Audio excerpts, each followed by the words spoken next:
สบายดี FC พี่น้องหมดผู้สุกคนมื้อนี้มากินเฟอนะไม่ทิดเด้อมื้อนี้เอ่อก๋วยเตี๋ยวเรือน้ำตกเนาะก๋วยเตี๋ยวเรือน้ำเข้มข้นเนาะกินเฟอเมนูอาทิตย์มื้อนี้มันเฟอเด้อมีผักกับผักแกมพร้อมเรียบร้อยตานาเสียปอไปตั้งกองกินกันเลยสบายดี FC พี่น้องหมดทุกคนไอทิศท่านซ่ามาแล้วเด้อมื้อนี้เด้อมาเด้อมากินเฟอในไอทิศเด้อมื้อนี้เด้อกินเฟออาหารมื้อนี้มันเฟอ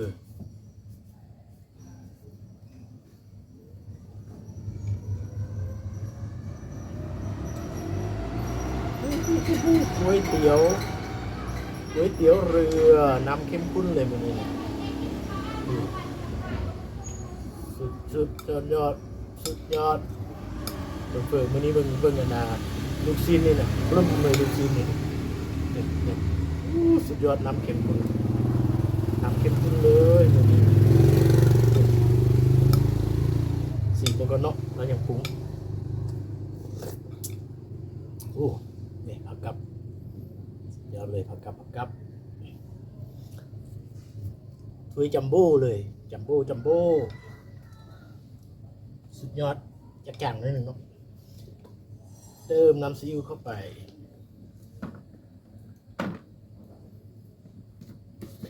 สิ่งที่ขาดบ่ได้คือซอสมะเผ็ด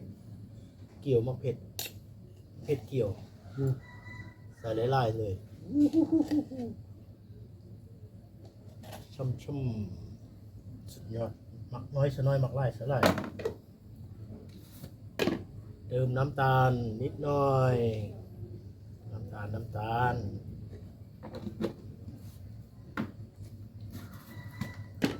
เอาชูรสเขาหน่อยหนึ่งเนาะมันกลมกล่อมอร่อยโคเล่แบบนี้คนแดงขึ้นมาเลยแต่น่าเสียบอกพี่น้องเอ้ย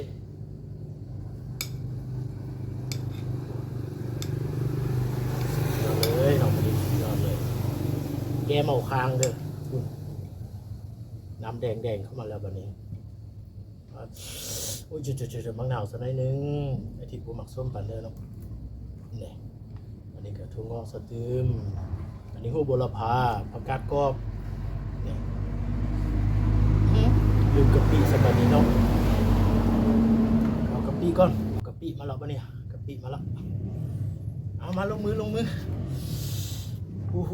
ผักนี่ก็ไปใส่ตำลังก็ได้เนาะใส่ไว้นี่จะได้ถ้ามันค่าเย็นถ้ามันค่าฮอนปุ๊บโบราพากาดกรอบสีเป็นข้าวแดงแห้งหวานก่อนสุดยอดFC เด้อก๋วยเตี๋ยวเรือก๋วยเตี๋ยวน้ำเข้มข้นเลยมื้อนี้เอาลองมาทำอะไรแห้งมันก่อนเนาะใส่มือเลย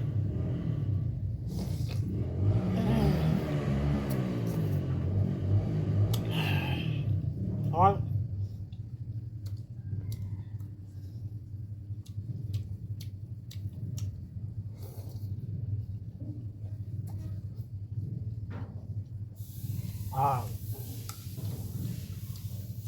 ยอด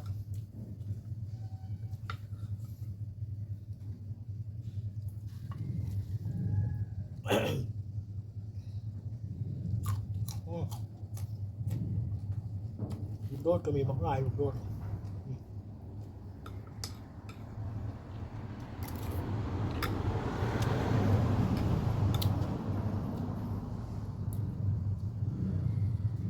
เบิ่งลูกซีนนะพี่น้องเลยลูกซีน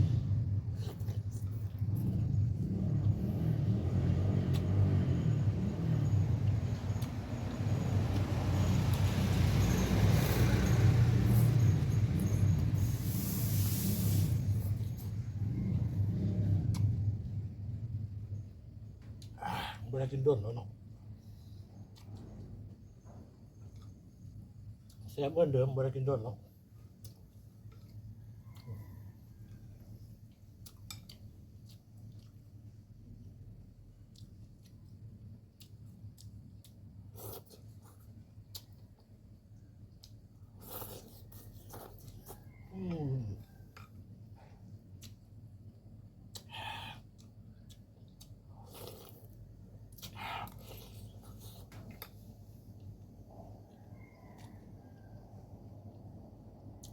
โดดต่อซ่องด้วยเลย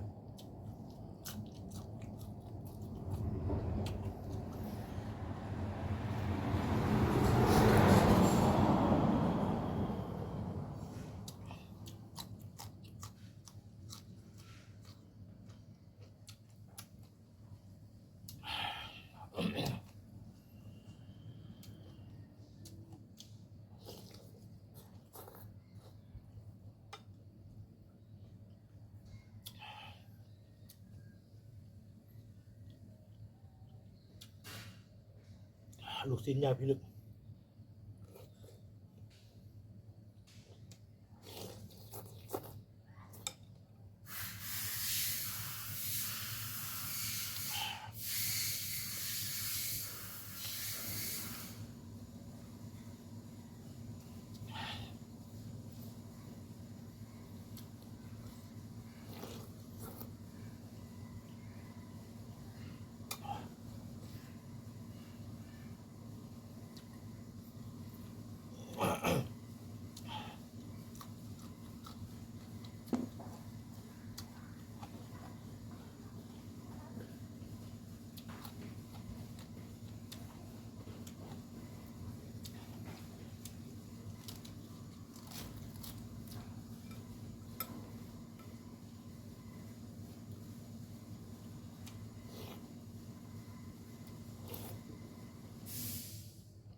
เส้นน้อยมันนี่เส้นน้อย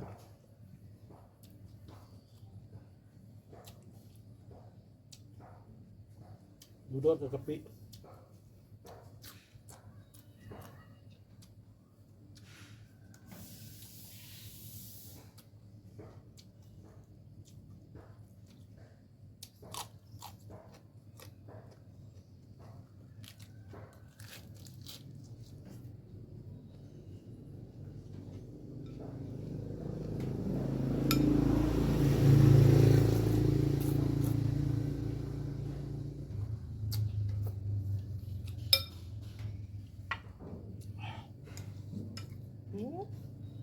น้ำมัน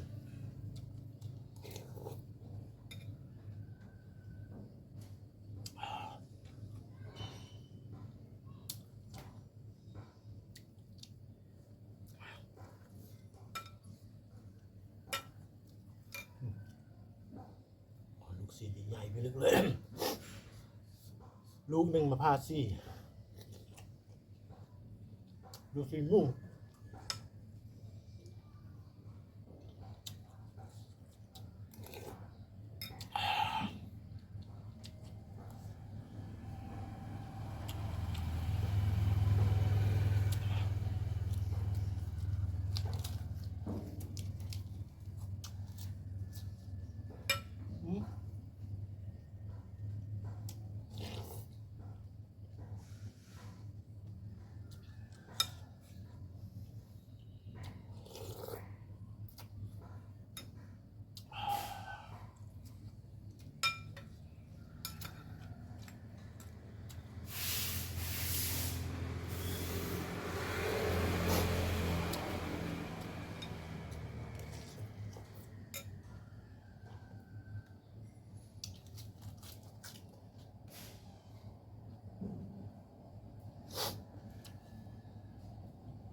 มือนี้แดดบังแหงมือนี้แดดบังฮอน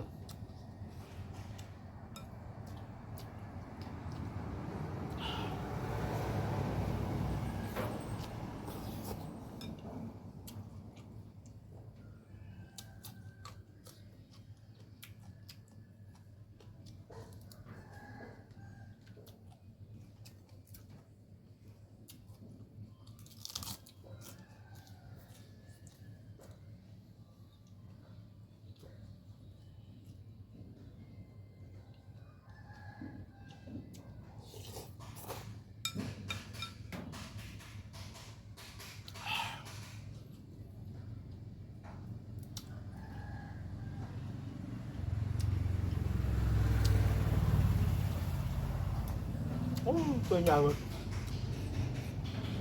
จับบุบด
บุบดตรงนั้นหนู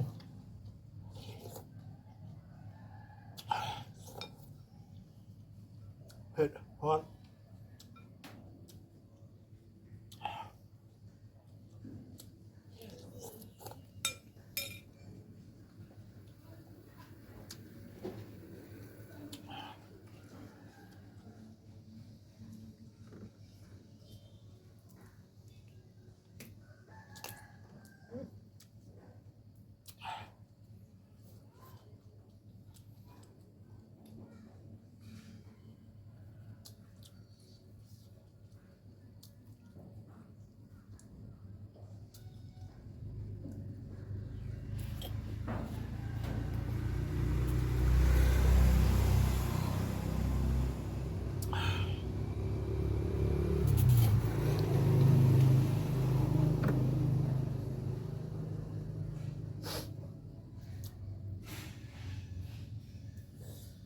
โอเคบายบาย FC บนสุภุสุคนถ้าได้เข้ามาเบิ่งเราอย่าลืมกดไลค์กดแชร์กดติดตามกด Subscribe ให้อาทิตย์เด้อบายบายขอบใจ